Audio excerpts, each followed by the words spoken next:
दोस्तों तो इस वीडियो में बात करेंगे एसेटेक सॉफ्टवेयर आईपीओ और स्प्रिट स्टोन्स आईपीओ के बारे में। तो ये दोनों ही आईपीओ आज क्लोज हो चुके हैं। तो चलिए जानते हैं कि आखिरी दिन आईपीओ कितना सब्सक्राइब हुआ है और इन आईपीओ में आपके अलॉटमेंट चांसेस कितने हैं, आईपीओ के अलॉटमेंट को कहाँ चेक करना है। तो चलिए वीडियो को शुरू करते हैं। लेकिन इससे पहले कि मैं वीडियो को शुरू करूँ, अगर आप इस चैनल पर पहली बार विजिट कर रहे हैं या फिर आपने चैनल अब तक सब्सक्राइब नहीं किया है तो चैनल को सब्सक्राइब कर लें और वीडियो को भी लाइक कर दें।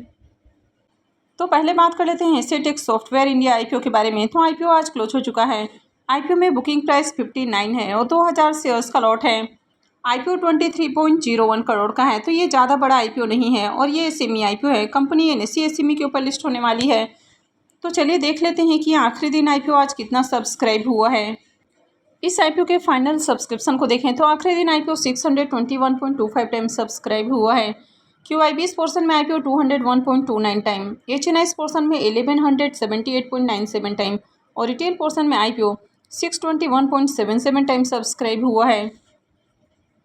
तो यहाँ पर देखें तो आज हर पोर्शन में एप्लीकेशंस लगे हैं और खासकर HNIs और रिटेलर्स की ओर से देखें तो बम्पर एप्लीकेशंस देखने को मिल रहा है। अगर इस आईपीओ में रिटेलर्स की ओर से देखें तो आज 3,93,580 एप्लीकेशंस लगा है और इस आईपीओ में अगर अलॉटमेंट चांसेस की बात करें तो रिटेल पोर्शन में आईपीओ 621 गुना से ज़्यादा सब्सक्राइब हुआ है। तो इसका मतलब है कि हर 621 एप्लीकेशंस में से किसी एक को ही इस आईपीओ में अलॉटमेंट मिलने वाली है। अब बहुत सारे लोग बार बार कमेंट करते हैं कि एसएमई आईपीओ में किसी भी रिटेलर्स को अलॉटमेंट नहीं मिलती है, लेकिन अगर आप कमेंट को ध्यान से देखेंगे तो वहाँ पर कई सारे कमेंट आते हैं जिसमें लोग बताते हैं कि उनको एसएमई आईपीओ में अलॉटमेंट मिली है। अब यहाँ पर एप्लीकेशंस बहुत कम रखे जाते हैं तो इसके कारण अलॉटमेंट भी बहुत कम लोगों को मिलती है और आईपीओ में बम्पर एप्लीकेशंस लगते हैं। तो अगर आप इस आईपीओ को ही देखें तो आईपीओ यहाँ पर 621 गुना से ज़्यादा सब्सक्राइब हुआ है।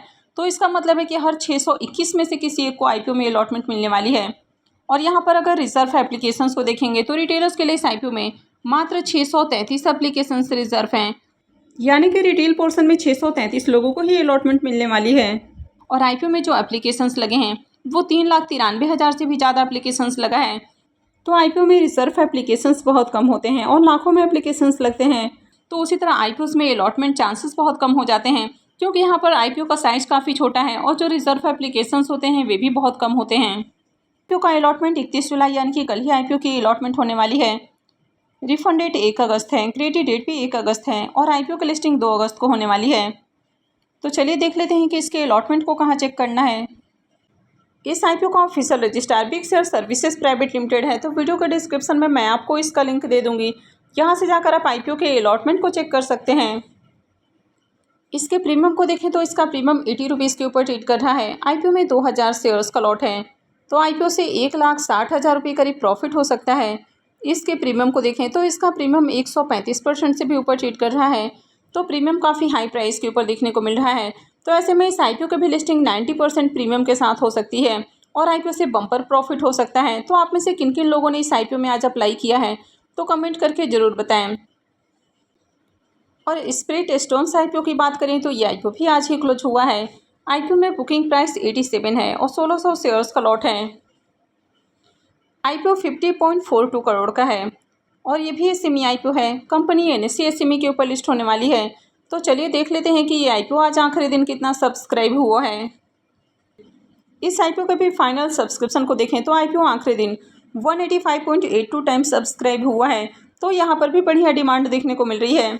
QIBs पोर्शन में आईपीओ 117.63 टाइम, HNIs पोर्शन में 399.58 टाइम और रिटेल पोर्शन में आईपीओ 145.75 टाइम सब्सक्राइब हुआ है। तो यहाँ पर भी देखें तो आज आखिरी दिन रिटेलर्स की ओर से 1,71,404 एप्लीकेशंस लगा है। और इस आईपीओ में अगर अलॉटमेंट चांसेस की बात करें तो रिटेल पोर्शन में आईपीओ 145 गुना से ज़्यादा सब्सक्राइब हुआ है। तो इसका मतलब है कि हर 145-46 एप्लीकेशंस में से किसी एक एप्लीकेशंस को ही अलॉटमेंट मिलने वाली है। अब ये आईपीओ साइज में थोड़ा बड़ा है। तो यहाँ पर अगर रिटेलर्स के लिए रिजर्व एप्लीकेशंस को देखेंगे तो रिटेलर्स के लिए इस आईपीओ में 1176 एप्लीकेशंस रिजर्व हैं, यानी कि रिटेल पोर्शन में इतने ही लोगों को अलॉटमेंट मिलने वाली है। लेकिन यहाँ पर भी लगने वाले एप्लीकेशंस को देखें तो 1,71,000 से भी ज़्यादा एप्लीकेशंस लगा है। इस आईपीओ का भी अलॉटमेंट डेट 31 जुलाई है तो इसकी भी अलॉटमेंट कल ही होने वाली है। रिफंड डेट 1 अगस्त है, क्रेडिट डेट भी 1 अगस्त है और आईपीओ की लिस्टिंग 2 अगस्त को होने वाली है। तो चलिए अब देख लेते हैं कि इसके अलॉटमेंट को कहाँ चेक करना है। स्पिरिट स्टोन्स आईपीओ का official register link in time India private limited है। तो वीडियो के डिस्क्रिप्शन में मैं आपको इसका लिंक दे दूंगी, यहाँ से जाकर आप आईपीओ के अलॉटमेंट को चेक कर सकते हैं। इस आईपीओ के प्रीमियम को देखें तो मॉर्निंग में इसका प्रीमियम जहां 45 रुपीज़ के ऊपर देखने को मिल रहा था, वो आईपीओ क्लोज होने से पहले ही गिरकर 35 रुपये के ऊपर देखने को मिला और आईपीओ में 1600 शेयर्स का लॉट है। तो आईपीओ से 56,000 रुपये करीब प्रॉफिट हो सकता है। इसके प्रीमियम को देखें तो इसका प्रीमियम 40% से ऊपर ट्रेड कर रहा है। तो प्रीमियम में देखें तो प्रीमियम में बड़ी गिरावट देखने को मिल रही है, यानी कि इसका प्रीमियम जहां 54 रुपये का हाई बनाते हुए देखने को मिला, अभी गिरकर 35 रुपये के ऊपर देखने को मिल रहा है। वैसे आईपीओ में देखें तो बढ़िया सब्सक्रिप्शन देखने को मिला है। तो अगर आगे प्रीमियम में गिरावट नहीं आती है तो इस आईपीओ की भी लिस्टिंग आपको अट्रैक्टिव प्राइस के ऊपर देखने को मिलेगी। तो आज आपने किस आईपीओ में अप्लाई किया है तो कमेंट करके जरूर बताएं। आज दो इसी में आईपीओ की लिस्टिंग भी देखने को मिली है और दोनों ही आईपीओ की लिस्टिंग शानदार देखने को मिली है। तो फियर इंफ्रा प्रोजेक्ट आईपीओ की बात करें तो इसका प्रीमियम 142% से ऊपर ट्रेड कर रहा था। तो इसकी भी लिस्टिंग 90% प्रीमियम के साथ देखने को मिली है, यानी कि शानदार लिस्टिंग हुई है और लिस्टिंग के बाद भी इसमें 5% का अपर सर्किट देखने को मिला है। वहीं पर वीवीआईपी इंफ्राटेक आईपीओ की भी बात करें तो ये आईपीओ भी आज ही लिस्ट हुआ है। इसका प्रीमियम 131% से ऊपर ट्रेड कर रहा था और इसकी भी लिस्टिंग 90% प्रीमियम के साथ देखने को मिली है और इसमें भी लिस्टिंग के साथ ही अपर सर्किट लग चुका है। तो दोनों ही आईपीओ में काफ़ी अच्छी डिमांड देखने को मिल रही है। कल RNFI सर्विसेज आईपीओ की लिस्टिंग हुई और इस आईपीओ को भी लिस्टिंग देखें तो 90% प्रीमियम के साथ देखने को मिली। तो इसकी भी लिस्टिंग तो शानदार देखने को मिली, लेकिन लिस्टिंग के साथ ही इसमें लोअर सर्किट लग चुका है और आज भी इसमें लोअर सर्किट देखने को मिला है। तो कंटिन्यू 2 दिनों से इसके शेयर्स में लोअर सर्किट देखने को मिल रहा है। तो अगर आप इससे एग्जिट नहीं कर पा रहे हैं तो आपको प्री ओपन में ऑर्डर लगाना चाहिए। अब ये कंपनी क्योंकि मार्केट में लिस्ट हो चुकी है, तो इसका जो प्री ओपन का सेशन है वो 9 बजे से लेकर 9-7 के बीच में रहता है, यानी कि 9 से लेकर 9-7 तक आप कभी भी ऑर्डर लगा सकते हैं।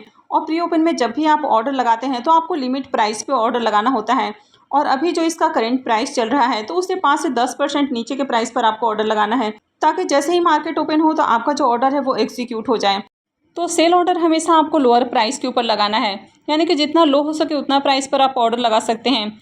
अब लो प्राइस पर आप ऑर्डर लगा रहे हैं तो इसका मतलब ये बिल्कुल भी नहीं है कि आपका उसी प्राइस के ऊपर सेल होगा, बल्कि जिस प्राइस पर शेयर ओपन होता है तो उस प्राइस पर आपका ऑर्डर एग्जीक्यूट होगा। तो अगर आप लोअर प्राइस पर भी लिमिट ऑर्डर में सेल करते हैं तो आपका लोअर प्राइस के ऊपर सेल नहीं होता है, बल्कि जिस प्राइस पर ये शेयर मार्केट में ओपन होता है तो उसी प्राइस पर आपका शेयर सेल होता है। तो इसलिए अगर आप इसे एग्जिट नहीं कर पाए हैं तो आपको लोअर प्राइस के ऊपर ऑर्डर लगाना चाहिए, यानी कि 5 से 10% लोअर प्राइस के ऊपर आपको ऑर्डर लगा देना है और उसके बाद जैसे ही मार्केट ओपन होगा तो आपका जो ऑर्डर है वो एग्जीक्यूट हो जाएगा और आप इसे एग्जिट कर लेंगे। तो आई होप कि आपको वीडियो अच्छी लगी होगी। तो अगर आपने इस वीडियो को अब तक लाइक नहीं किया है तो वीडियो को लाइक कर दें और चैनल को भी सब्सक्राइब करके रखें और वीडियो को अंत तक देखने के लिए आप सबको बहुत बहुत धन्यवाद।